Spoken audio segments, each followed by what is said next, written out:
Okay, hello all you crazy people out there. My name is Michael. I like wizards and dragons and making games. Welcome back to Tower Defense. So I said at the end of the last video that I was going to be dealing with balance today. I have decided, probably for the better, that nobody in their right minds, let alone me, wants to watch an hour-long video of me balancing the game. So I just went and did that a little bit ahead of time. And instead what I'm going to do is I'm just going to go over the changes that I made before I go and take on some of the bugs that are on my bug board here. Because I do want to have as many of those fixed as possible by the time the game is finished. So, I'm going to just use GitHub Desktop to illustrate the changes. I've started by saying that the amount of money that you get from defeating foes doesn't really scale nicely because it was just a fixed amount. So I've changed that from just a fixed reward for each foe that you take down to have it scale with the foe's level. The formula that I've ended up settling on is just going to be the square root of the foe's level rounded down is added to your base reward. That is a very simplistic reward scaling formula. You might want to make that somewhat multiplicative, especially if you have a longer game and your foes get much stronger towards the end. But this isn't designed to be a particularly long game. I thought about maybe doing just class.reward plus my own level. I've thought about doing like the log base 2 of the level, but those seemed a little bit extreme. I've settled on the square root of the level. That's going to cause the growth curve of the amount of money you get as a reward to sort of taper off, but never ever really hit a point of equilibrium the way that a log would. But it also won't just grow out of control either. Next, I have increased the amount of time that you have before the first wave comes in from 30 seconds to 40 seconds, and the amount of time between waves from 15 seconds to 30 seconds. The main reason that I increased the amount of time for the first wave is mostly because I want to give the player time to survey the field before they start placing towers down before the game really begins. And 15 seconds between waves was definitely too short. There are some... I feel like you really want to give the player a chance to breathe between rounds, among other things, and doubling the cooldown time was a big part of that. Next, I've gone and defined a bunch of waves themselves. You can see that from the amount of green in the wave database file, a bunch of added lines, and I've also tweaked some of the existing ones. I have noticed, and I think I drew attention to this in previous videos, but the amount of health that each foe has seems to contribute a lot more to difficulty than the amount of foes in each wave. So I've toned down some of the foe counts and some of the waves from like 60 nats or 60 aphids to something more like 30 and 40. And even that might be a little bit high. I might bump those down a little bit more in the future again. But for now, that seems okay. I did play through the entire game, and I did manage to beat every single level, and it wasn't like punishingly difficult.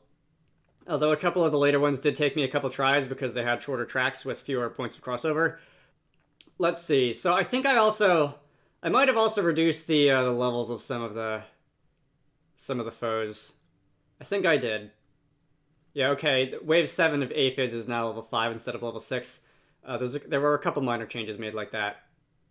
And the grasshoppers now come in on waves. Oh god, counting. 5 rather, 10 and 16. 16 being the last one, rather than I think before it was 5 and 8. Something like that. And this feels somewhat better paced. You can pause the video. You can look through the additional waves that I added if you're really interested in that. Next, what else? So cost for towers, I've decreased the first upgrade cost of the pebble shooter tower from 40 to 20 because that is probably towers that you're going to be building early game. And I've also decreased the cost of the fire shooter tower slightly from 40 to 30. I think everything else has stayed the same. I've nerfed the magnifying glass. I've nerfed the amount of damage that it does because it felt a little bit... It was more expensive, definitely. And that was originally the intent, to be a more expensive, better tower. But it felt like once you placed one of those down, it could really slice through whatever you threw at it for a good long time. So I nerfed its level 1 DPS from 5 to 3, and its level 2 DPS from 8 to 6. Level 3 is still 8. Let's see. This looks like the last change that I've made, I think. Yeah, the last change that I've made, since I did increase the amount of time between waves, in some cases by quite a lot, The amount of money you get for calling a wave early is now wave countdown divided by 2 instead of just the wave countdown. So if you call the first wave immediately when you have 40 seconds on the clock, you're only going to get 40 extra money for doing that, as opposed to 20 extra money for doing that rather than 30 or 40 or whatever it is now. And for calling, if you were to call a wave after that instantly, you would just get 15 gold, just as before, instead of 30, because that over the course of the game, 16 rounds, that would give you, I want to say, 250 odd extra gold more than you would have from the earlier countdown, just by virtue of calling waves early, which seems a little bit like a lot. So I'm going to play through one of these levels. I'm not going to play through all of them. I might play through all of them right before I post this on the internet, like right when I make an executable, just to test, to make sure there's nothing wrong with individual levels. Haven't decided. My sister comes home from school in about a month. Probably going to try and draft her into service, playtesting this. We'll see. So I would run through the campsite again, but I've been playing that one for most of the game, so I think I'm going to pick another one. I like the aesthetic of the graveyard. Let's go here. So, strategy that I've started to develop is placing a fire tower by the beginning. This isn't gonna like do a huge amount of damage to anything, but it will head off some threats early on and do a little bit of damage to things. And I will also scatter a few other fire towers and regular towers here and there. And I'm going to try. Oh, I just launched 2 waves at once. I'm going to try to save up for a magnifying glass here, and also a bird nest. I've been enjoying the magnifying glass and bird nest. I'm pretty sure the magnifying glass was suggested by someone in the comments. That was fun. The bird nest, I think, was my own invention, but I'm still it's a little bit different from the others. I've been having fun. Okay. Although the exact mechanism of the way that the birds collide with foes seems to be a little bit weird in some places. I might fully upgrade this last thing here. I might revisit that later. Let's send wave 5. That's going to be the... Ooh, that's bad. I am playing this without the benefit of 2 towers, that being the bug spray and the fly paper dispenser, because those towers are still, for lack of better words, bugged. And... bugged. And... that's bad. Yeah, this is another bug. I'm not exactly sure what happened to the alignment of some of these UI elements, but it looks like the text labels are not getting anchored in the right place at the higher screen size. I am, you may notice, playing this on a 900p window instead of a 720p window. Anyway, let me try that again. Okay, so this looks like it's going a little bit better. Let's see. In this particular track, pretty much as soon as the first wave of enemies gets past the first section, you are perfectly free to send in the next wave pretty much without consequence, except for maybe the grasshopper wave, because I can upgrade this one right now. Hey. Because there is no crossover in this map, there's no loops, there's no anything like that, where the track doubles across on itself, and a tower could be expected to hit the same part of the track from multiple places. I would like to build something here. That's a max level pebble shooter. I'm thinking I might buff the pebble shooter a little bit because it doesn't seem to be doing a lot of damage. The fire tower I think is fine. It maybe could use an increased fire rate. The bird nest I might still nerf a little bit, just as some passing thoughts. These aren't going to be big changes, but the bird nest does tend to do a lot of damage to things, although its damage counters seem to be somewhat glitched. And it seems like after early game, the pebble shooters don't do a ton of damage to anything, which is a bit of a shame. Anyway, part of the reason, admittedly, for the stats that I'm keeping track of here, I would like to have a little bit of data on which towers tend to do the most damage overall. Let's see. I have a feeling... Oh, wow, this one at the beginning is actually doing quite a lot. And that's to be expected because it's at the beginning of the track and it has the most opportunities to hit enemies. But still. I would like to fix the stat counter on the bird nest so that I can actually see exactly what that is. I will send in both waves at once there on purpose so that I can the grasshopper waves, they move fast and they're not too long, so once you dispatch them, it's not hugely threatening. Okay, I can no longer upgrade you. Gonna be able to finish you? No. Okay, so you're gonna get through. Next wave. It is definitely not the worst thing to send in waves just on top of each other once you've established your defenses. I don't like that aesthetically. If you want to do that for gameplay reasons, fine, but I don't really like it aesthetically, so I think I'll also implement a bit of a cooldown for the next wave button for the first, for example, 5 seconds of bird nest of the first 5 seconds of a wave being out or something like that. Not 100% on that, and it looks like I should be able to finish this. Can I upgrade you finally? I can.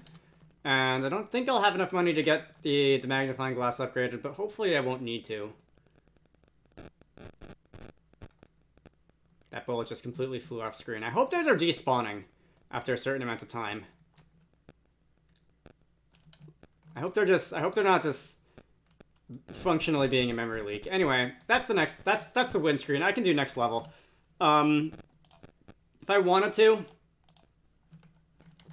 could play this too. Not sure if I really want to. Not sure if that would really be of any particular benefit. Although just watching the bird nest slice through everything that comes charging in is, I must say, rather satisfying. Which is, again, I feel like it's a little bit overpowered.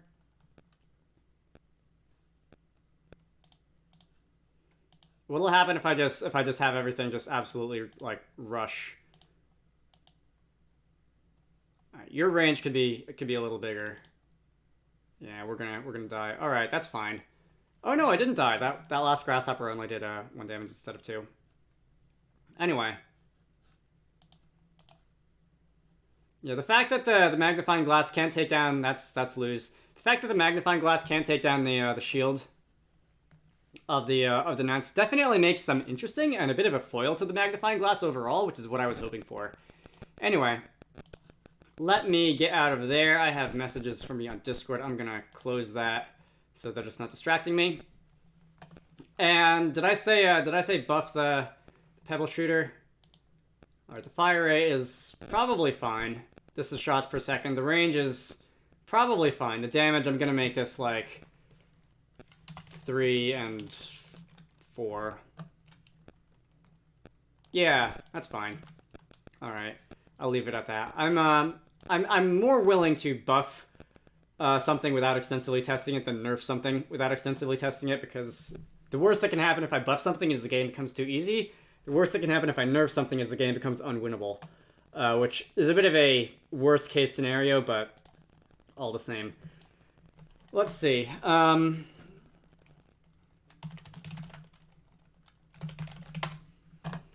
These are not final. I don't want to spend too much time trying to do balance things anymore, but if anything else comes to my attention that is a bit of a broken strategy, for better or for worse later on, I will change it, but I think that's going to be good for now. So, within reason, okay, so birds are a little bit too strong.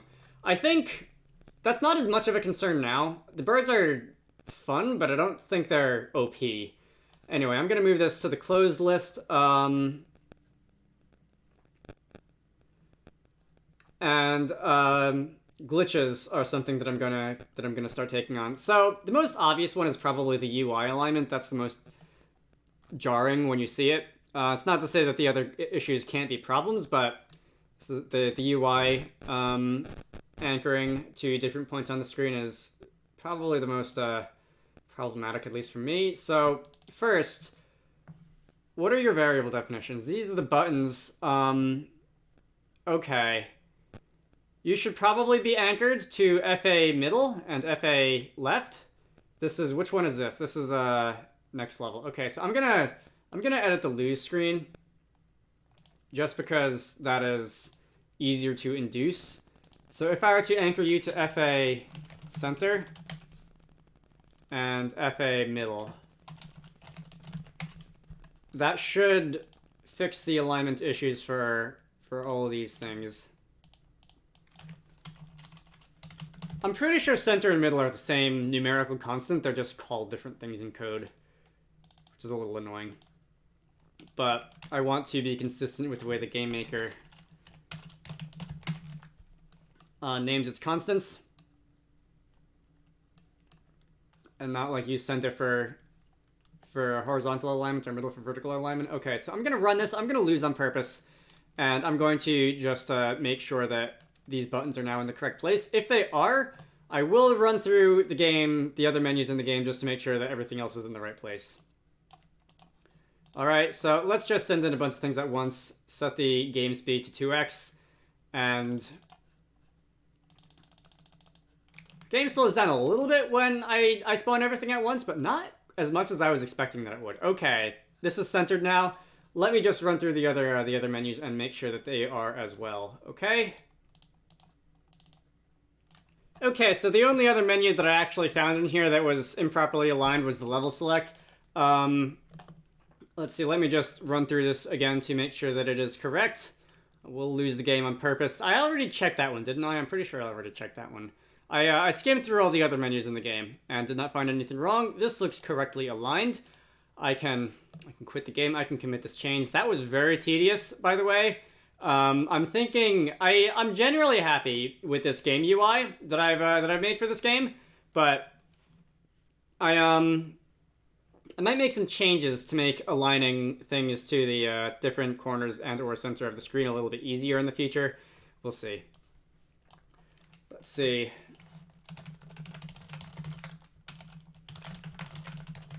Correctly aligning some UI elements. I can move, which one was that? All right, that was this one, right? Yeah, okay. So I can move this to closed. So anything else? Any other bugs that I attach screenshots to? Anyway. If a tower is selected when you go back to the title screen, it'll appear selected on the title screen. That may have actually appeared on video already today, and I don't think I drew attention to it, but I will try to induce that bug today. I think this is a spin-off of some of the other issues that I had earlier. So, for example, if I place you down, pause the game while you're still selected, and either restart. Oh no, it's gone if I restart. But if I place you down and quit game to title, yeah, you are still outlined there. That is not really an intended effect. You will be gone the next time you actually start a level, but it looks really awkward on the title screen. So let's see what happens when you restart. Everything is fine.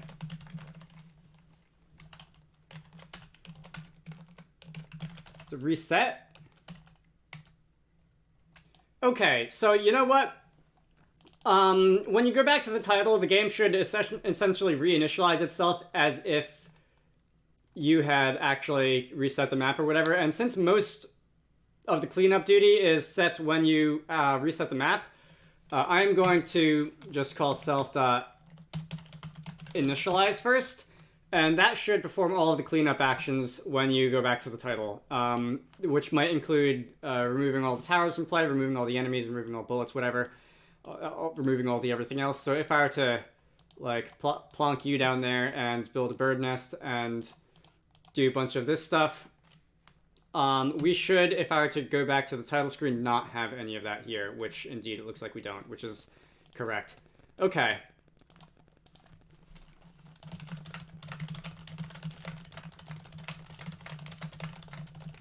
That's another one. We can close this. If you leave one mount, the collision painted zone doesn't correctly update. That's an editor thing. I don't know. If I fix that, it'll probably be on my own time. I don't want to dedicate video time to that. If the last foe escapes to the end, but you have enough health to survive, the game will not end. Okay, that's going to be tricky to reproduce without doing, like, debug hacks or whatever. So I'm just going to try and explain it verbally. If you have, like, 3 health and there's one grasshopper left on the field, like the final boss or whatever, and it escapes to the end, it will do 2 damage and you will still survive with 1 health, and you should win. But when a foe reaches the end... I think I just saw it over here, player damage. When the foe reaches the end, the game will just try and continue playing even though there's nothing on the screen, and it shouldn't. what I should probably do is, where is entity die? Entity faux die? I should probably just check the same condition here. Check game over.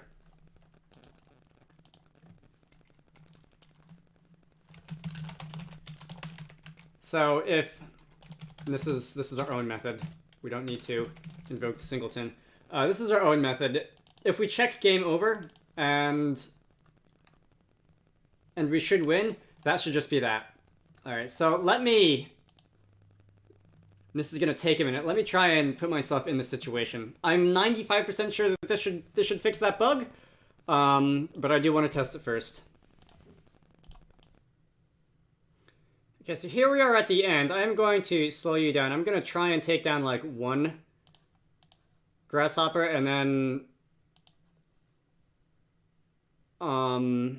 Probably sell everything. That's another issue that... Oh my god. That might actually be a problem.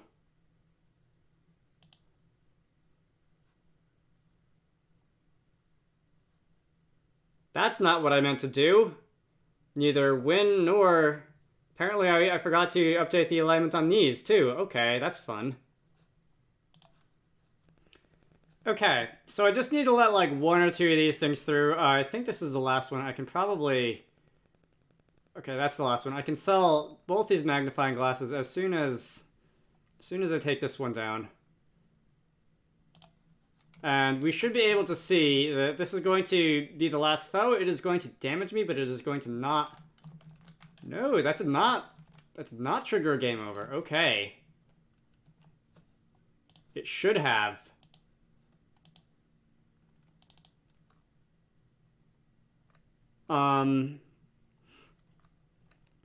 Is there like a race condition where I'm checking game over, but we are not yet? Okay, so let me call player damage after destroy, because we need to make sure that we're removed from the map first. Otherwise, when we check game over, we are going to see that there is still a foe active on the field. All right. This is why one ideally checks that their code is actually working before committing it to source control. Okay, we'll try this again. Okay, so I need to let exactly one of these things through. I think this is the last one. Okay, that's the last one. All right, so you can get through. I have 4 health. This should invoke correctly the you win screen. Speed that up a little. Okay. That's fine. So that bug has been fixed. I can commit this to source control and knock it off the list.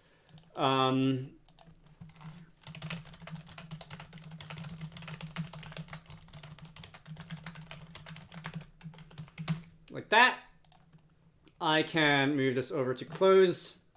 On the Raspberry Pi, the build area isn't correctly displayed when you try to build a tower. That's another one that I'm leaning towards fixing on my own time, honestly. Spoof multiple collision masks in collision painting mode for things like towers that target the actual track. I'm putting off dealing with these. Birds are still there after you reset the map. I did think I fixed that already. In fact, I think someone actually pointed that out to me, and I could have sworn I fixed it, but apparently I did not. What happens when you spawn a bird? Actually, let me try to reproduce this first. First step, trying to reproduce the bugs. So if I were to just plonk down one of these things and wait for them to spawn and then just instantly restart the map, yeah, they're still going to be there. Okay, that's easy to reproduce. Where is the bird nest tower? So when you hatch bird, we are DS list adding onto all entities and array pushing onto birds. All right, all entities is, this should get...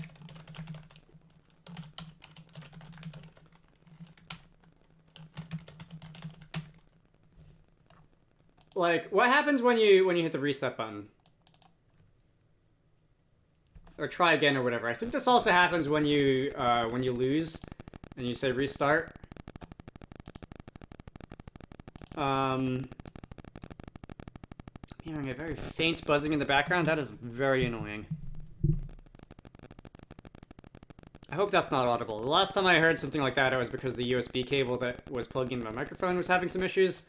Do not really want to have to deal with that again. Anyway, on click for the that is the actual button itself. I need the creation code for on click. Okay, so this is just game.initialize. That really should.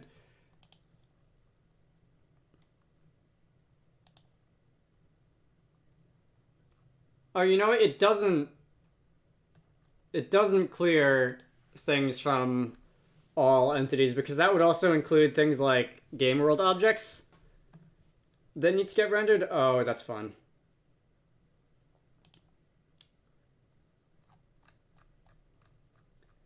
Okay.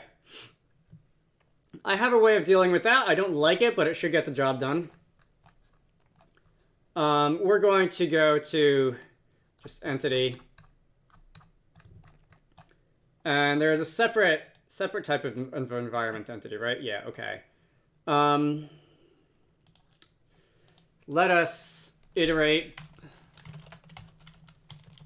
over all entities backwards so we don't have any list concurrency issues. And all entities, if instance of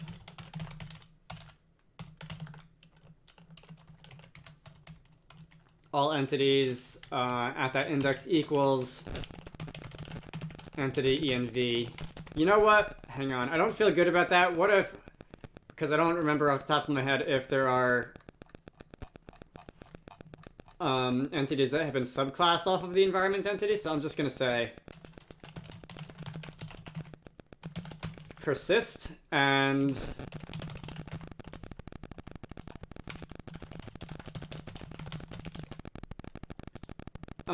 anything that derives from the environment entity will persist. So I'm just gonna say if this if not that this persist, we can just dslist delete. Do these have a destroy? Does entity just have a destroy? I think it does. Okay. Yeah, okay. So we can call destroy on this instead of removing it ourselves. Okay. This might solve several bugs that are on that bug board. This should take care of issues where things remain after they should not remain. So if I were to spawn a bird and restart, they're gone. If I were to spawn a bird and go back to the title screen, they're gone, as far as I can tell. If I were to, not the one I meant, but okay. If I were to, I think another one was if I were to like have you selected and then go back to the title screen, that's gone. Okay, that may have solved several bugs at once. Let's see, I can knock that one off. I also can... Was there another one? I could have sworn there was a similar one. Maybe I didn't write it down. The one where the towers stayed selected on the title screen. Anyway. Let's see. When resizing the game window, if the player's display dimensions aren't big enough to show the game window at its proper scale, don't allow the resolution to go that high. Trying to set the resolution to 2K on my 1080p screen does not go well. This is a little on the funnier side. It's still a problem. I still want to fix it. But this is admittedly a little bit on the funnier side. Let's see. If I were to... I can just do this here. If I were to set this to 1366 by 768, that's fine. If I were to set it to 720, 1280 by 720, that's fine. 1080p is fine. And everything should be drawn at the proper scale. Yeah, everything looks normal here. If I were to stop this and if I were to go up to 2K, this does not work. Okay. So you can see that it's doing its best. It got the 1260 pixels across because I have two monitors, but when I tried to go to the, what is it, 1260 by 1600 or 1260 by 1440 or whatever, that didn't quite work out. All right.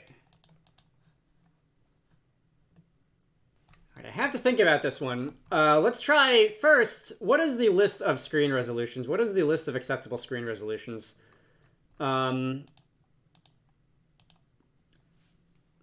Okay. So there are functions in GameMaker for display get width and display get height. I can check these, and I can have the game be disabled if you try to set the resolution to something that is higher than your screen size. Let's see, there's a little more to it than that, but what happens when I apply screen size? That's this function here. I should only do this if current screen size is less than or equal to display, this needs to be .x, display get width, and current screen size .y is less than or equal to display get height. Otherwise, do not allow this to happen. It will not work. I might show an error to the user if they try, but we'll see. I did not want to start the game. I wanted to set the screen size. That's not correct. Okay, why is it not allowing me to... Current screen size.x is less than or equal to display get width. And current screen size.y is less than or equal to display get height. Why is that not? That should be fairly straightforward. This is not a complicated logical operation.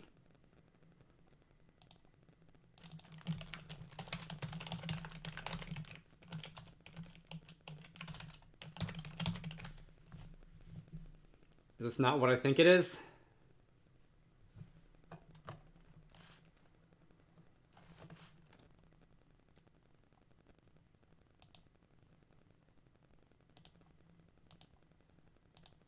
Alright. Okay, it was just messed up because I had it saved to that. Okay, this is correct. Should not allow me to go bigger than that. Alright. Let's see. When you load the game, this is unlikely, but it is possible that when you load the game, the size in the save data, in the settings save, is not like an appropriate size for your screen. For example, if you unplug a bigger monitor and switch to a smaller one or whatever, or if you email your save file to someone else or whatever. Do people even do that? I don't know.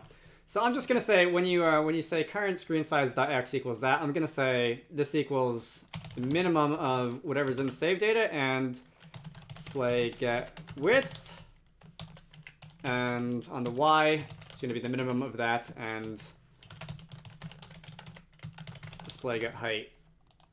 So now if I were to open up where that save data is stored, which should be in app data, is it in roaming or local? I think it's in local, unless I tell it to go in roaming. Bombardier settings.json. Why is all this saved here? That must have been an accident. Anyway, let's open the settings.json and let's use my JSON viewer to format this nicely. And let's try and, yeah, save the current screen size to something enormous. That probably will not work. And it should be forced down to 1080p. Right?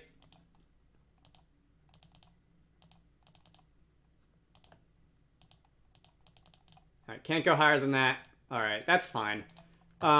Maybe there's an argument to be made about whether you should be able to wrap the screen size around or not at all. I don't personally really care. No, I do not want to save changes. Notepad++. Go away. That's a non-issue for me. I don't really care. So I'm just going to commit this change. Game.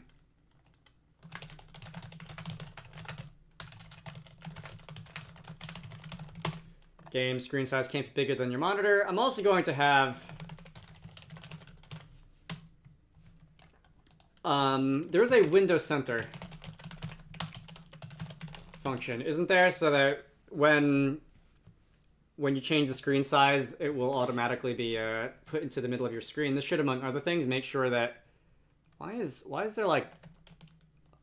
Why was there something like black over here? What is that? Oh, that's like the edge of the application surface not filling the screen for whatever reason. That's another issue I should probably take care of. Back to title. Hilarious. Want to make you bigger. Are you being centered? No, it doesn't look like you are. That's weird. The window center should just do that. I can do it manually, but...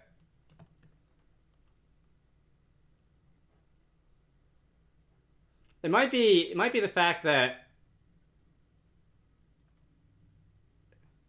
if you have resized the game window... Oh, this needs to be called at least one step afterwards. That's weird, but thank you for telling me. Fine. Don't get much use out of alarms, but...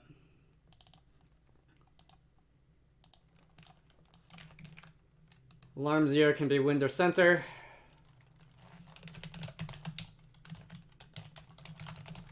We can invoke that one frame later.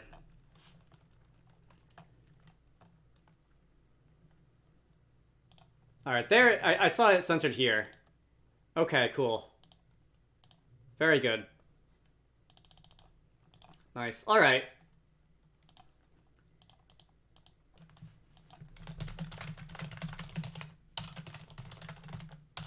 I was going to say, if that doesn't work for whatever reason, you can always do it the long way by like Windows set position on the desktop, whatever, like half the desktop's scale minus half the Windows scale or something like that, but this is much easier. Okay. That can be moved to closed. That can be moved to closed. Hide the debug overlay and FPS meter in release mode. Okay, that's another easy one. I like easy things. If release mode, if not release mode rather, we are not going to show the debug overlay. That's one.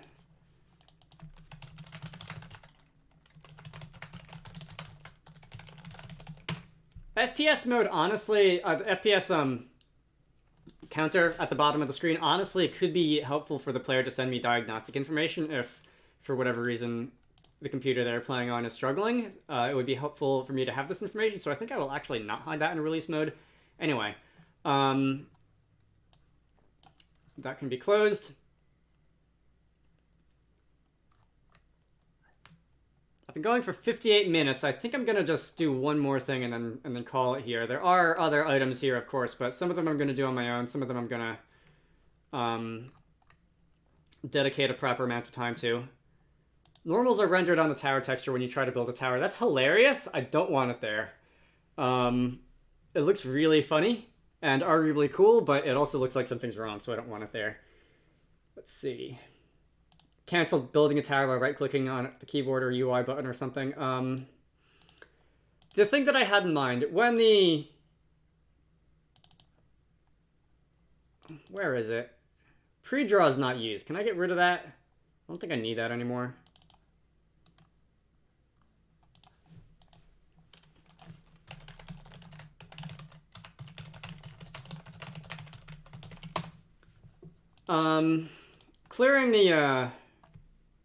Clearing the screen.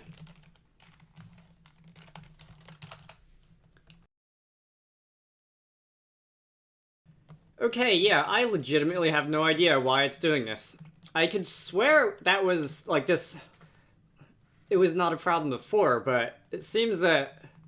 I don't know, something changed. I don't know if this is a Game Maker thing. I doubt it's a Game Maker thing. Anyway, I'm going to just cut to the chase. We can do this the Omega simple way, and instead of drawing a sprite, and what is my dog doing? Holly, she's a weirdo. Instead of drawing a sprite of a solid color to fill the background, I can just do this the simple way, and let's just sample some colors from the sprite.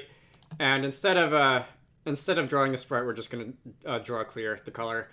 This is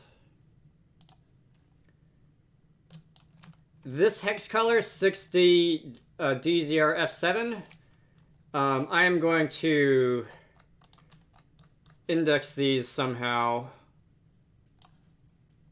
And, oh, where do I want to put this?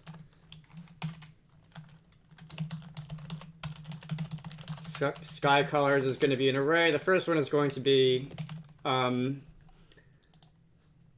already forgotten what it was. 60 D0 F7, which is going to have to be reversed. So F7 D0 60, F7 D0 60. And now, instead of actually drawing the skybox, we can just draw clear this color.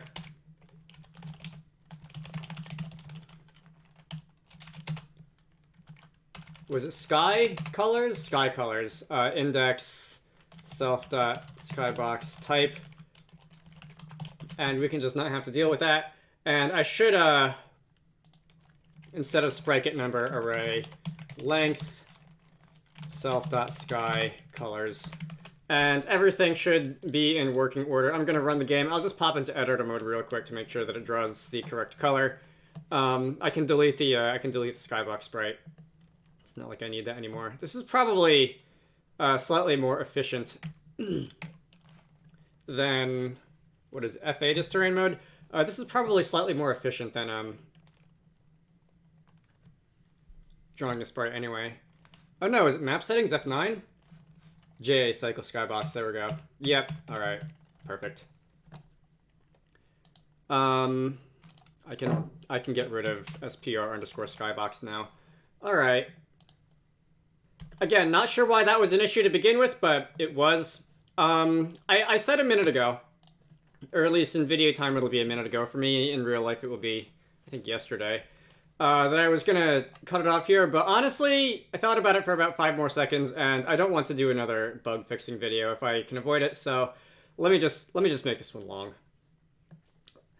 Okay, so what else do I want to deal with? Cancel building a tower by right-clicking or a keyboard key or a UI button or something like that. Okay, so what happens when you select one of the tower building buttons? That would be in the room editor. That would be part of the UI. UI game, I believe. So when you click on one of these buttons, what exactly happens? This just sets player tower spawn equal to something. Okay. So if I were to say in gameplay mode, and I guess this could also work for whatever tower is currently selected. Okay, so when you right-click, the selected entity is also set to undefined.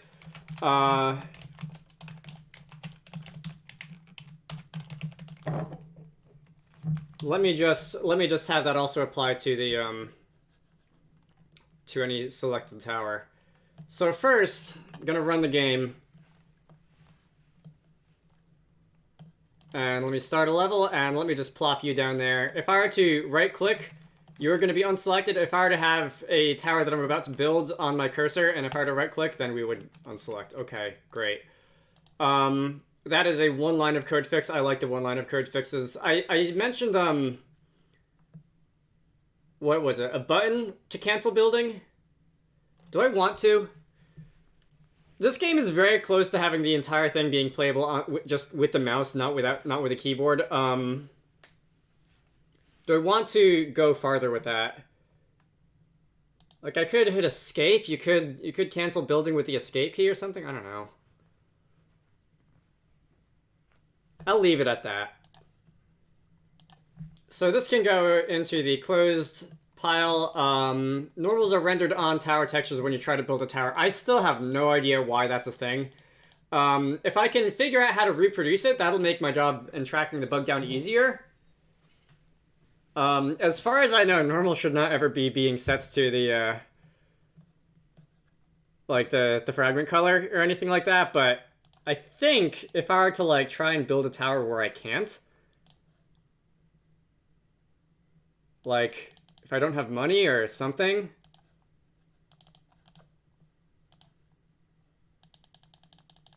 It's not doing it now.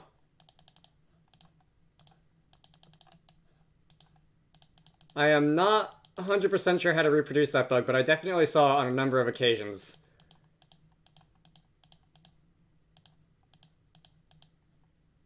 You know what? Another one. I should probably not be able to select towers while I have the one being built. Probably. Anyway, let me just go into the tower render. So how is this exactly drawn? Update, get target, render. So these things are drawn. Build the transform, set the transform matrix, and then just vertex submit. There is nothing special happening here. I really have no idea why that bug would be occurring. There's no reason for that bug to be occurring. It would help if I knew exactly how to reproduce it, which I don't. I think I'm gonna leave that. That might be my first official won't fix of this game. Come on, let me make a new column. That's gonna be my won't fix column, and I'm just gonna, like, it's not harmful to gameplay. It doesn't make the game break. It just looks weird. So maybe in the future, if I can figure out how to reproduce this bug and where it comes from, I'll fix it. Otherwise, it's a low priority item. When you have a tower to build, you can select existing towers, often by accident. Yeah, that's one that there's no changes for me to commit. That's one that I commented on a few minutes ago. Let's see. MB left is where you select something. So I think I'm just going to, this is in gameplay, if self.player tower spawn is not equal to a value, then we'll do this. Specifically, this would be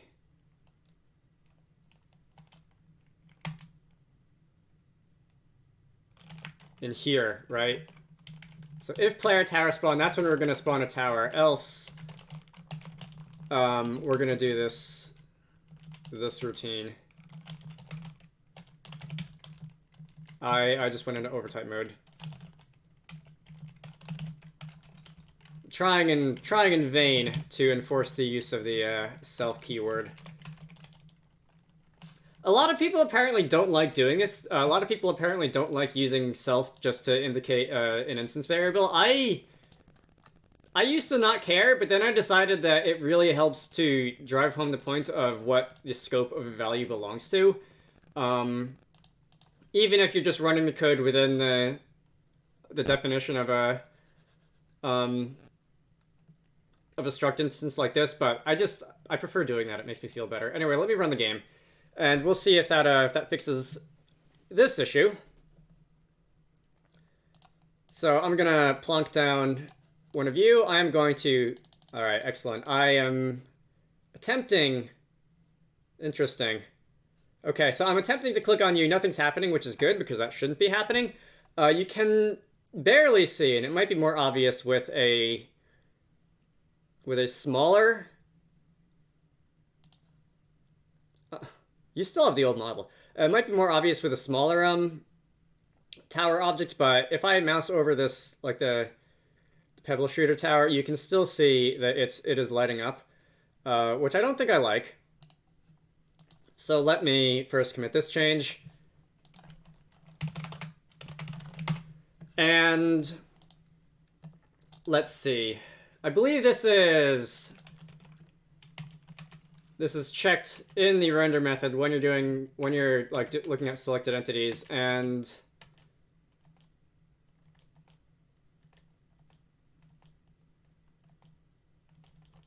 this is all editor stuff. Where's the render? Oh my god.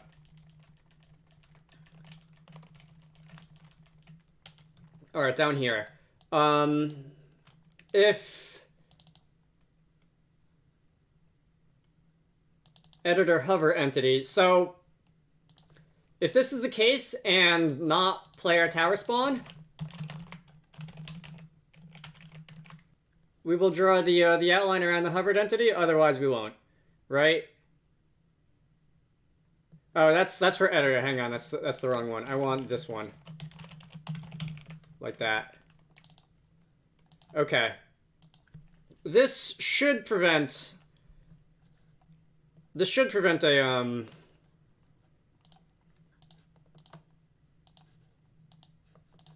tower that's already been built from, yeah, there we go. A tower that's already been built from highlighting if you mouse over it with something to build. Okay. Good. Can still hover over it now. As intended, that's fine. Alright, a lot of these are one-line fixes. I like this. So this can move over to the closed pile. Make a program icon. That is something for when I actually make a build. Update readme.md on the repository. That's probably also for when I actually make a build, because among other things, I don't know what else is going to change that I'll want to put in it. Get actual music to put in the game, finally. Ryan has yet to get back to me. We've worked out a contract. He has just not... I've just not heard from him in a few days. If this has to get put off until, like, after release, I won't be, like, super happy about it, but I'll roll with it. Hopefully... What is it? Hopefully within the next 6 weeks, I will hear from him. Balance audio volume, that will be probably something that I do if/when I get someone like one of my sisters to playtest the game, if I get complaints about audio not being balanced. On the Raspberry Pi, build area isn't displayed correctly when you try to build a tower. I have a suspicion I know why this is, and I have a suspicion it is not actually the fault of the Raspberry Pi. Probably more like if I were to shrink the resolution scale to something like half. Oh no, okay. Nope. This is correctly scaled. What if I take that setting, have it saved, and restart the game? Is it a problem with the... Is it a problem with that surface? Nope. Alright, hang on.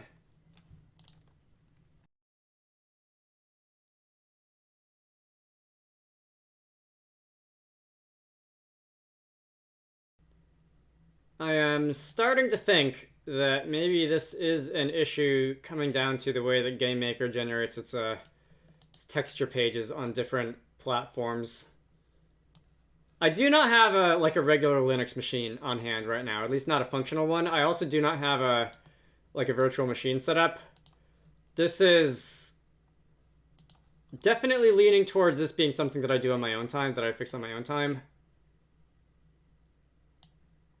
That's the varying is being set correctly.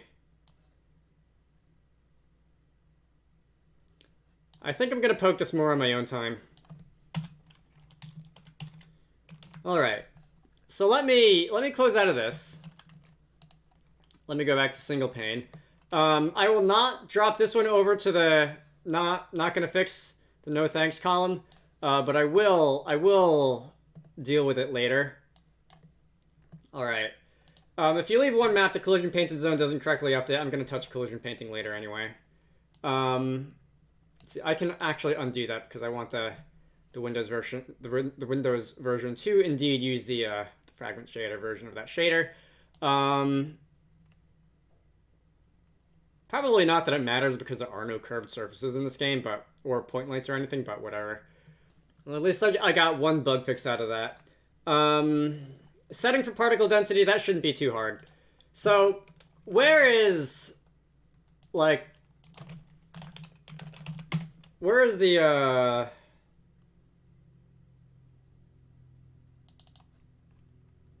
okay, burst from emitter.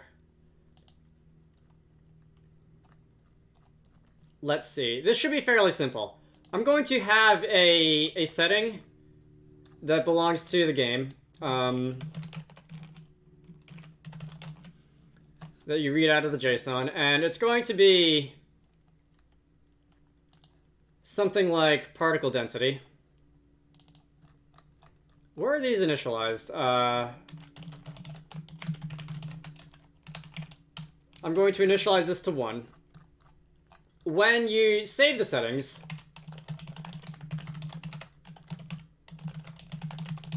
we are going to save the particle density setting. That's going to be a number between 0 and 1 again. And when you load them, we're just going to do the same thing as we do with all the other settings, okay? Check to see if it's a numeric type. It is going to default to 1. Actually, I'll make this a configuration macro also so that the Raspberry Pi has like 25% fewer particles by default or something. And then we need to restrict it within a range of 0 to 1. And that will actually be 0. That won't be 0.05, the way the resolution scale is. That'll actually be 0. Because if you want to turn particles off, you can do so.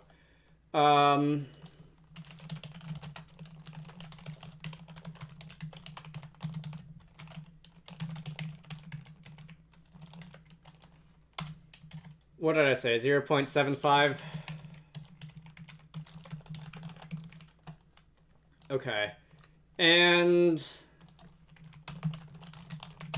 default particle density, and if you load junk data out of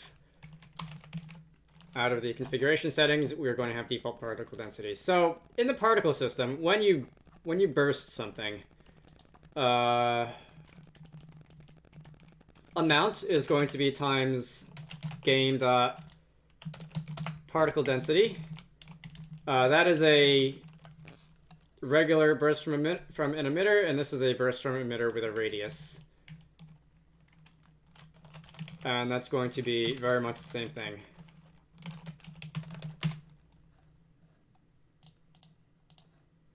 All right, those are the only two places where that happens. Let me next create a menu option. That is not what I wanted. Menu option, not game options. If I were to go into settings, let's hide that stuff. If I were to go into settings, I can create myself another one of these. Let's drag that down.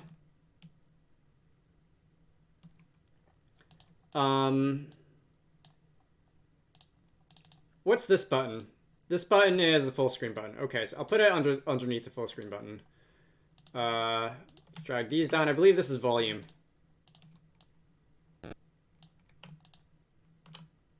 Come on. Select the ones. All right, I'll do it one by one. I believe those are volume, and we can duplicate those. This one can be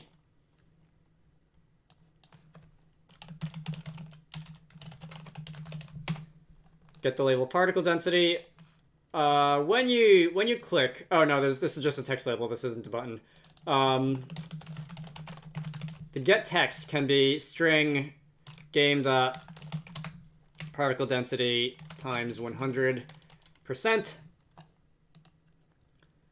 and the plus and minus. When you click them, I'm not going to need to apply the volume. Step size can be, yeah, increments of 10% sound good.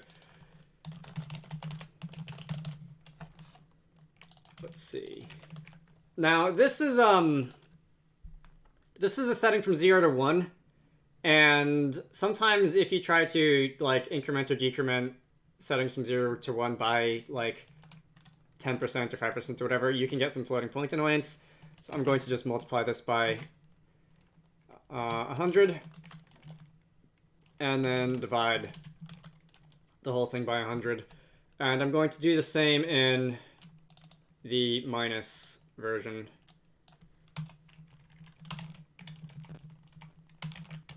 Like that, times 100 divided by 100. Okay, this should give me a nice particle density setting.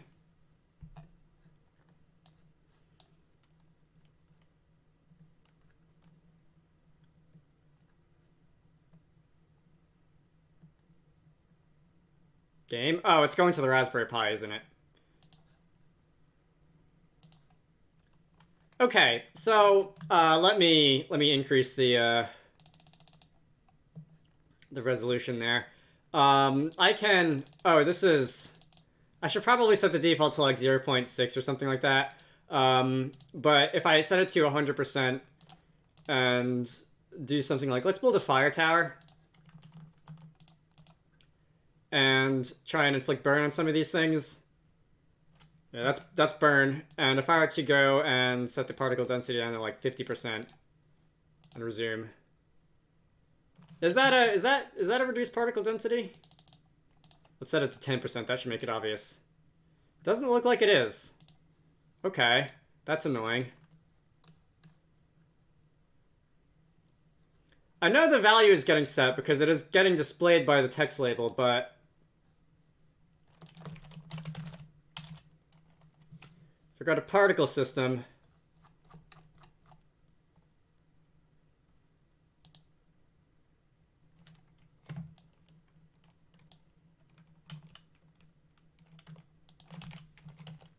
this is burst from emitter, show debug message, this value. Unless it's already at like 1 per frame and it can't go any lower.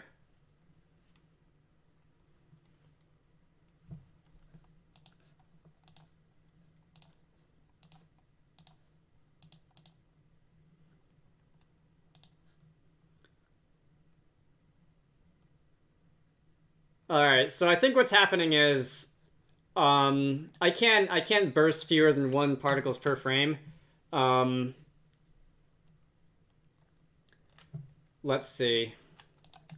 What's the documentation for burst?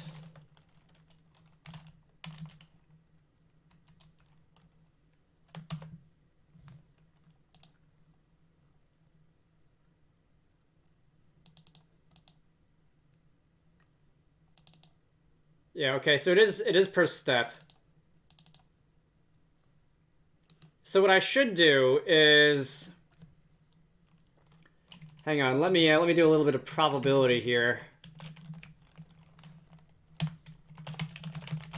Let's say var n is going to equal the amount times the particle density, and if n is less than 1,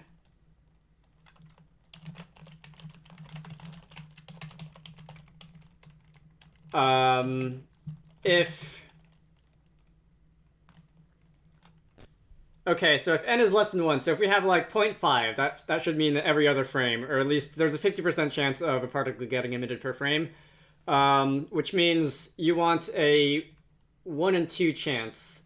So if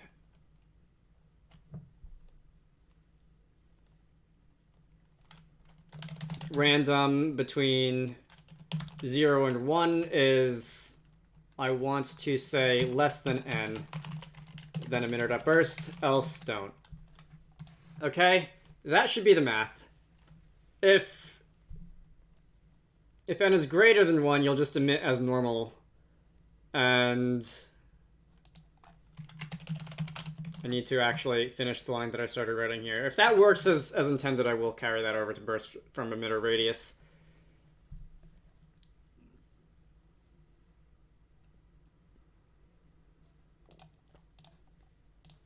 Fire shooter. Okay, that looks good. It doesn't look like certain frames are being skipped with the particle emissions, but it does there's definitely less of it. So if I were to ramp this up to say 50%, that's better. And if I were to ramp this back up to 100%, we should be back at full power. Yep, okay, that works. Hooray, math. Let's see. So I can copy this back over here into the burst from emitter radius. That should be good. Where is this actually called from? This is... Which kind of tower is this? This is the bug spray cloud. Oh, that's right, because that's an emitter with volume. Which is probably the last thing that I'm going to make work today.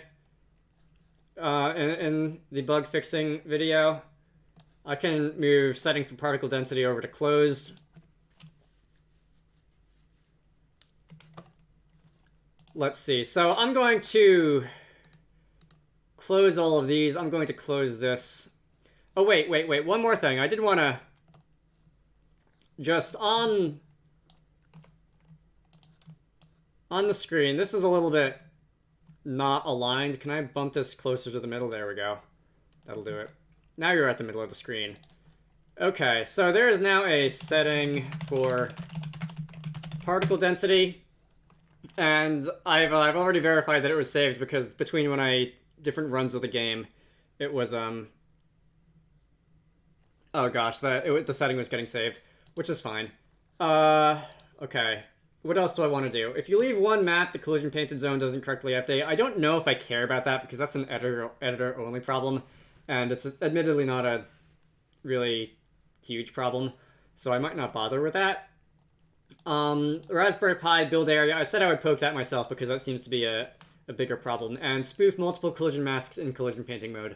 Okay, so I do want the bug spray towers and the like to be able to actually target the track.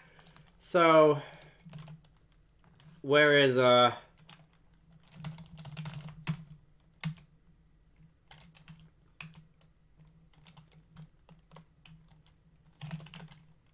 where's editor modes.collision? Okay. Setting editor mode, drawing the editor mode, saving the editor mode.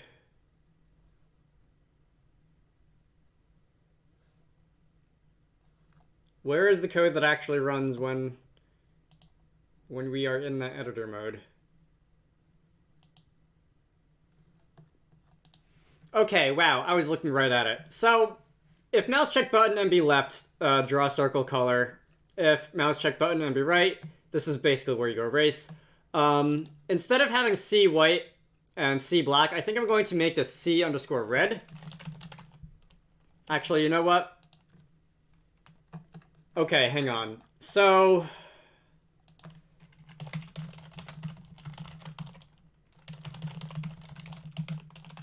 let's initialize, and this is one of those fancy static variables that just persists within a function. Let's initialize this to C white. And collision brush color.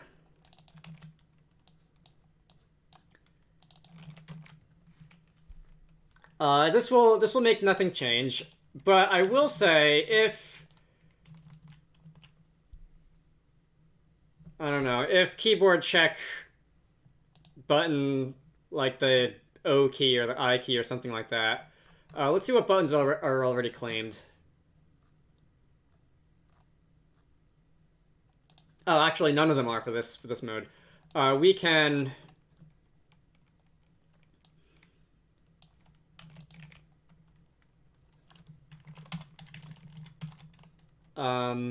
plus n times 32 because I guess that's the way that I'm just aligning text on the editor UI now. We can say. Oh wait, this is a. That's terrain. I'm looking for collision up here.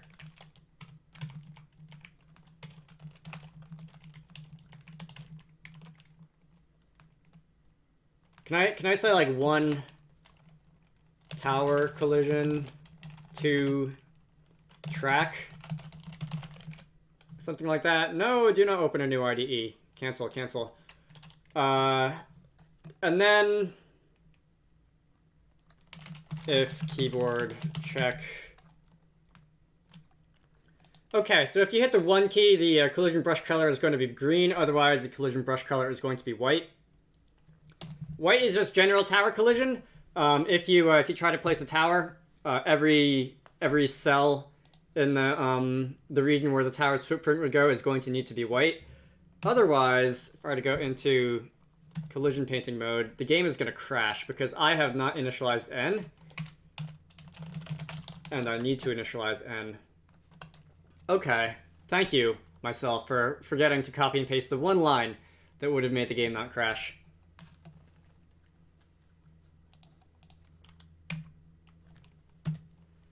Alright, much better. I really probably should, like, make this text some other color other than what it is. Anyway, let's see. That is track editor. That is rather tower area. I can replace that a little bit. And if I were to go into 2, I am drawing green. And that actually doesn't stand out super well against the screen. I might change that to like red or something. like that. And let's see, if I were to do that, and if I were to paint a little bit of track down and then try to build a tower, what would happen? First, let me just fill in this like so. And then let me go do track collision, and yeah, that looks like track. And paint this down like that. And then let me actually try to place a tower. Okay, so that's... the game thinks I can build a tower there. Okay. Hang on. First, let me commit some changes, and that first change is going to be... Actually, you know what? It bothers me that you really can't see which mode you're in. You know what? Who cares? Editor.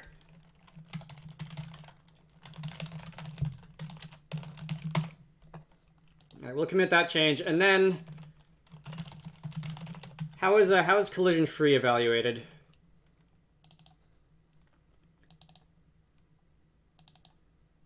Is this used?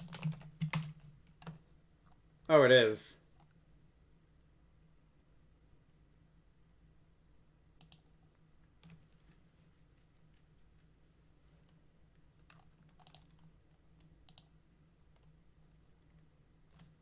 Okay, so if you can build on an area, the game... Okay, so to check to see if you can build on an area, all the game does is check to see if the value in here is not 0. Or rather, if it is 0. So instead, what I think I want is to check to see if this value is not equal to 255, also known as like whatever white is. Let's see. I think since this is it turns colors into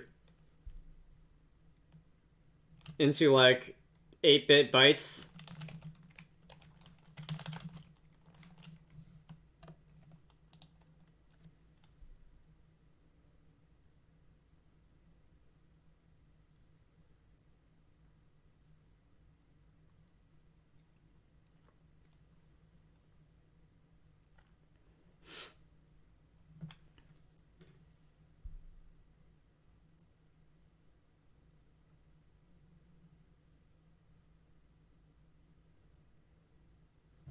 And in this case, what that means is that it just takes the lower 8 bits and jams that into the buffer. Instead of doing that,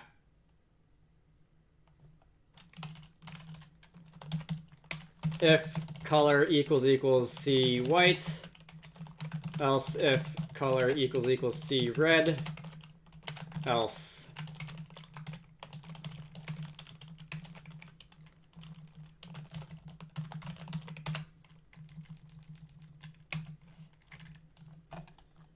Let's see.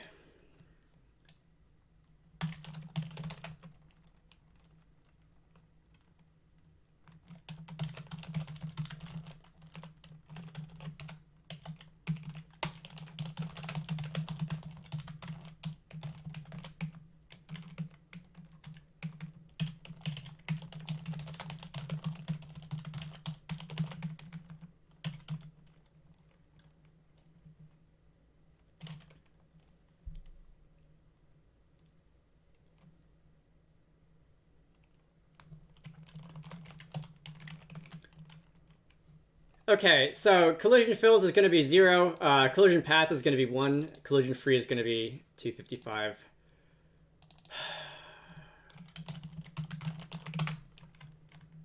Paint collision free. Paint collision path. Paint collision filled. Okay, so we're going to write some different values into that buffer. There's also the matter of when you generate the surface, Is that here? Where is the collision surface used? Okay, so we want to reverse this. Of our color, in air quotes because this isn't really a color, when we're going the opposite way, if color equals paint collision filled, else if color equals paint collision free, else if color equals paint collision path. We can write in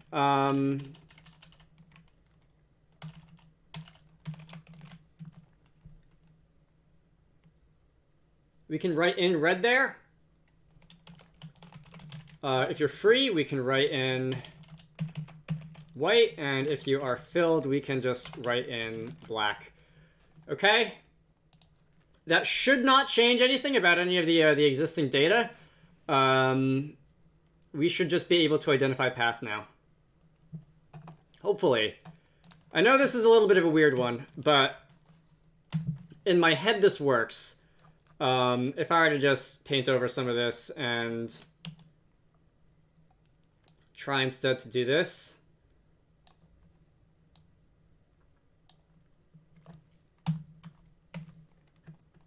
Okay, now the whole thing is solid. That's not right. Okay, right. This data is not getting written into the collision buffer correctly because the U32 that is being read out of the surface buffer has the alpha channel, which is 0xFF000000, and I do not want the alpha channel, so I'm going to AND that against C underscore white. That is the correct number of Fs, is it not? It is. And okay, that should allow when I actually paint something the correct data to get written into the buffer. Let's see. Let's just put a blob there. And okay, so I correctly cannot place a tower here. Can place a tower there. That's good. Let's see. Okay, give me like 5 minutes. I'm going to paint the track on each and every one of the levels in this game, and then I'll do one of those little speed up sections. Except it won't be long. It'll probably just be about 30 seconds. This shouldn't take long at all. I'll make sure that it saves correctly, obviously, and then I will see about making sure that the towers that can target the track are able to target the track, okay? I will see you in a moment. Okay, it did not load correctly. I do not know why that is. I will find out as soon as I can. Where is generate collision sprite? Oh, is it this one?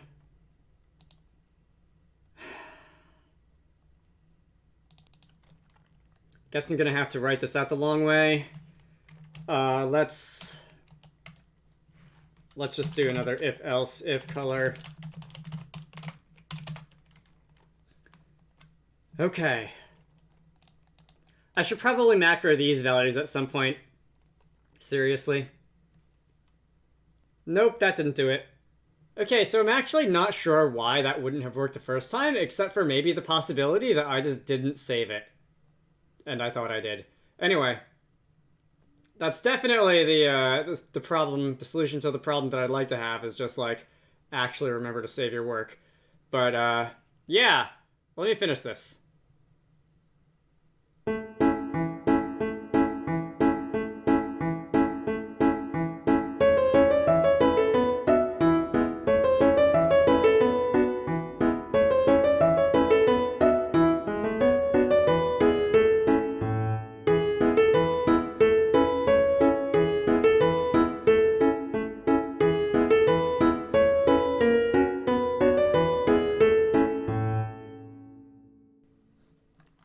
Okay, that takes care of that. I'm 90% sure the problem that I had that held me up for 5 minutes at the beginning was that The collision buffer isn't actually saved until you exit collision painting mode, and I am like 90% sure that I forgot to exit collision painting mode. Maybe I should just call generate collision sprite when you VKF1. That's F10. VKF1 over here. Maybe that would save me some trouble, but oh well. Let's see. This is mostly level data that's been saved. First, before I commit any of those level data changes, because there is actually one more thing that I want to change, let me include the track in the collision painting mode. So the next thing that I got to do is actually have the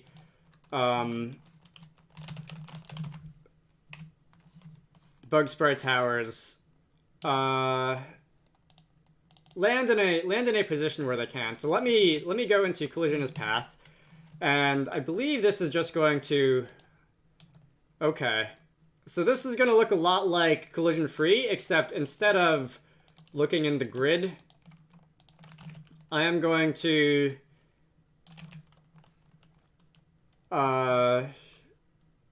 do the cells, like iterate over the cells like this.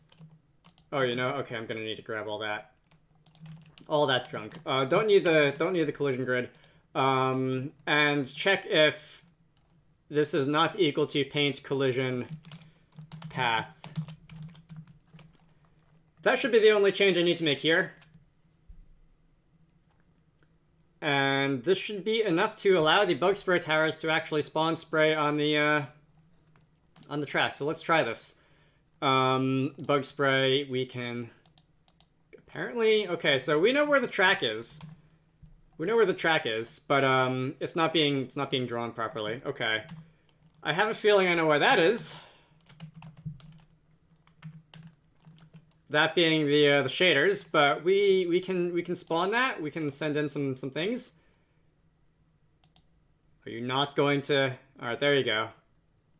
This is satisfying, and I don't know why. Flypaper, can you do the same? Do I not have? Oh, I don't have enough money for that. I should have enough money for that. There we go. All right. Anyway, we can work out the other issues.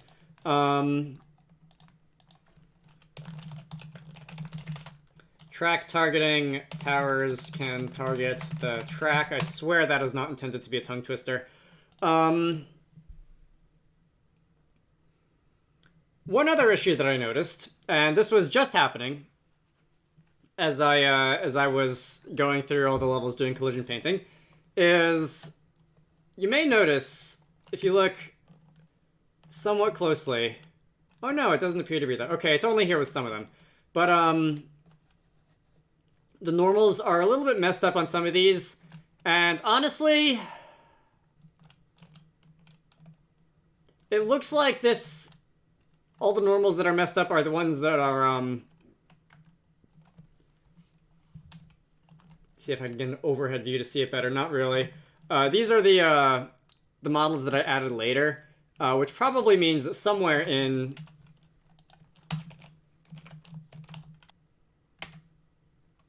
fuse map entities, the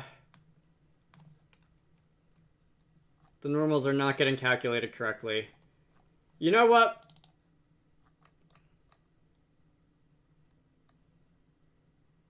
All right, this is each triangle. I can just calculate the normals myself. All right, I'm gonna just calculate the triangles myself. That's probably gonna be easier.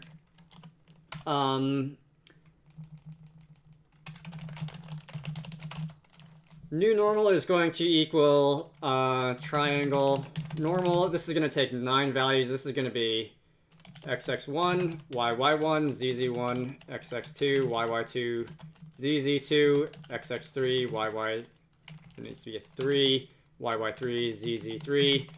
And then, instead of doing this whole, like matrix transform vertex nonsense. We can just calculate the normal ourselves with the cross product. Always the subject of a recent video. And then I would like to go through the existing terrain buffer and correct any and all normals that need correcting. This is just, all right, vertex 1, vertex 2. And this is calculating the cross product. Yeah, okay, that's the cross product. This is a very old version of the triangle normal script. I like the object-oriented cross product version better. Anyway, whatever.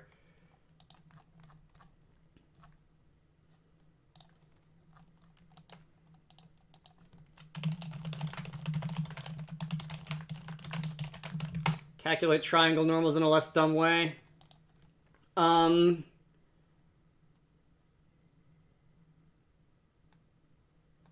Okay, so let me just write something that loops over the fused collision buffer and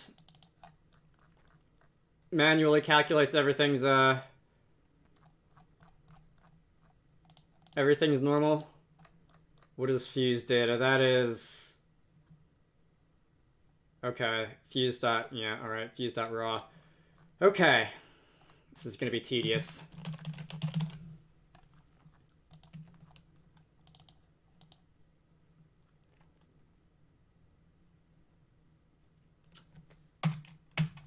This isn't going to be permanent.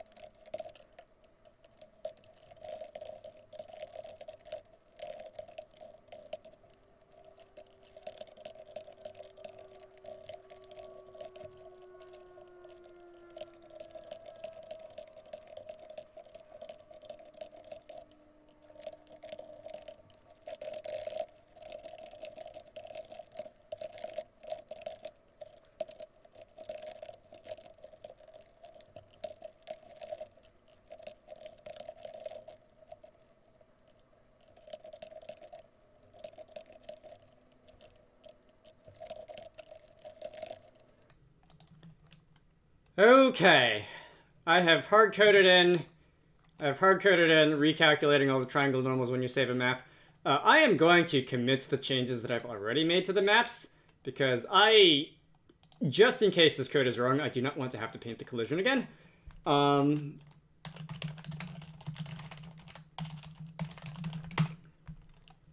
Okay, so let us do this. This should correct the normals on everything.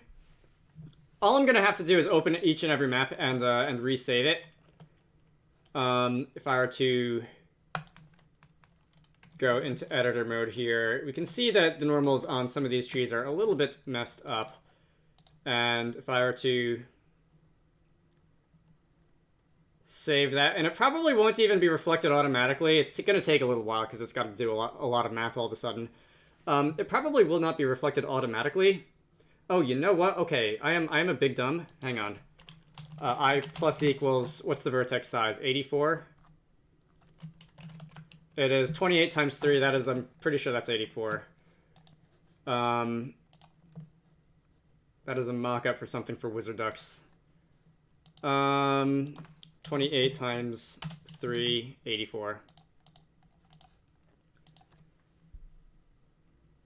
Right, so this probably won't be reflected automatically because I didn't actually change the vertex buffer data, but this should, when I reload the game, it should have everything using the correct normals again.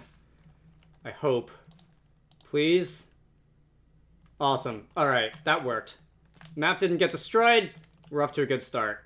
If I look at the collision painting, that's still correct. I should be able to place things down. Still need to fix the shading so that we actually draw the correct shading on the path when you try to build a tower, but that can be taken care of in a minute. First, I am going to go through each and every one of these maps and straighten out the normals. Normalize the normals, as it were. Okay, it looks like that is all in order. I can take out this big awkward for loop in wherever I put it now. Where did I put it? Oh, it is here. I can take out this big awkward for loop. I can commit all of the updated maps.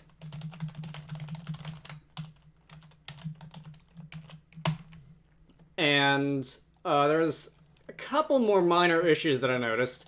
One is that, and this is amusing that I never caught this before, but if you go to the level select, let me turn off that. I think it is the city. Gotta select the level select layer. You are using the incorrect sound effect, this button. This should be SC_menu select, and it is instead menu flip. So let me grab menu select, give you the correct audio clip.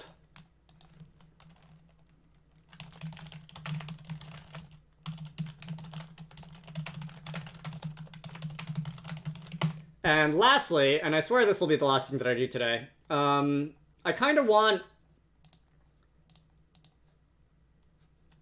I believe recently I elevated the camera a little bit in the actual level so that it's looking down a little bit more vertically, and I kind of feel like I want it to be a little higher in the air still.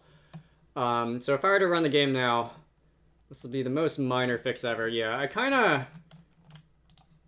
Can I make you like 240 or so?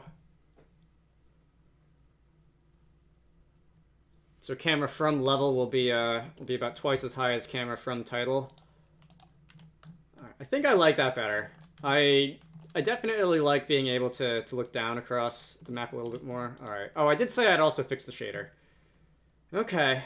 This video is going on long enough.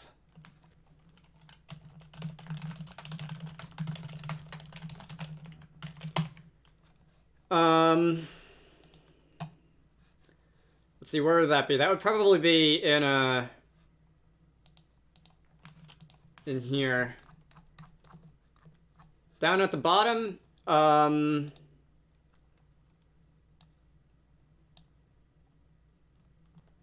that way, if any of these values are 0, any of these colors are 0 on any of the color channels, then it'll be gray. Otherwise, it'll be,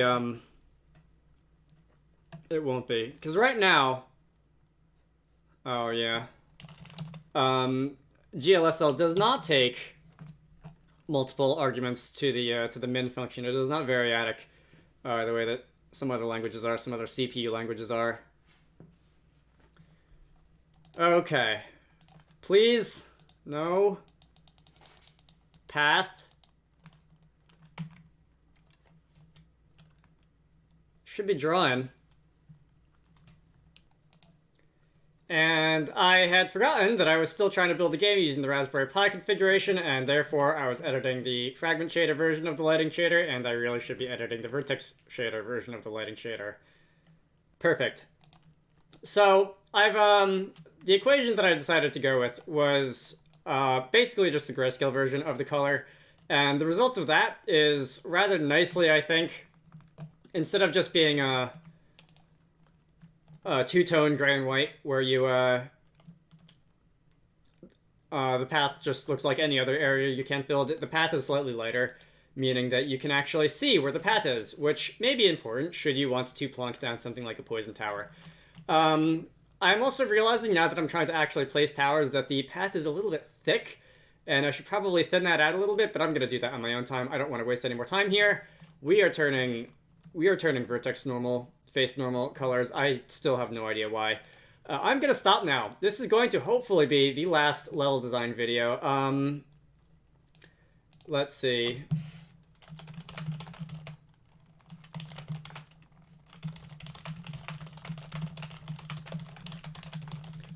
I'm not going to create a release now. Like I said, I can move this to closed. Like I said, I'm going to do just a little bit more work on this on my own time. But if you want the code for this, look for the 0. What are we up to? 6.1? I've lost track. I'm sorry. But look for the release down in the video description, GitHub repository. Otherwise, I try to post about 2 game dev videos a week, 1 of these and 1 tutorial. That may be a little bit inconsistent for the next few weeks because I am a little bit... I got some other things that I like to get done with regards to game dev, and I might be a little bit slow on that for the next 2 weeks. I've got videos recorded ahead, but I don't know if I'm going to actually have time to edit them before I want to post them. We'll see. If you want to contribute towards these videos being made, there will be links to a Patreon in the video description. You can see some fun things like your name in the credits, or a verbal shout out at the end, or a preview of my future plans. I would definitely appreciate it if you wanted to pledge. Next time, I want to deal with save data so that you could the game can keep track of things like tower stats and also which levels you've actually beaten. I want you to have to beat the earlier levels in order to advance to the next levels. I'm considering, if that doesn't take as long as I think it will, I'm considering maybe dropping in an achievement system, but honestly, that's a low priority item, and I want to I want to start wrapping this up. Move on to bigger and better things. This will hopefully be the last bug fixing video. The raw recording for this is over 3 hours long. This is going to take a long time to edit. I hope you all enjoyed that, and I will see you all later. Special thanks to Edward Holt, Emily Koyo, Gunnar Clovis, Posha, Sindra Larson, Squarecrow, Tusk, and Zenjamin for supporting these videos. If you want to see your name in the credits or hear yourself shouted out at the end like this, head on over to the Patreon page down in the video description to join the fun.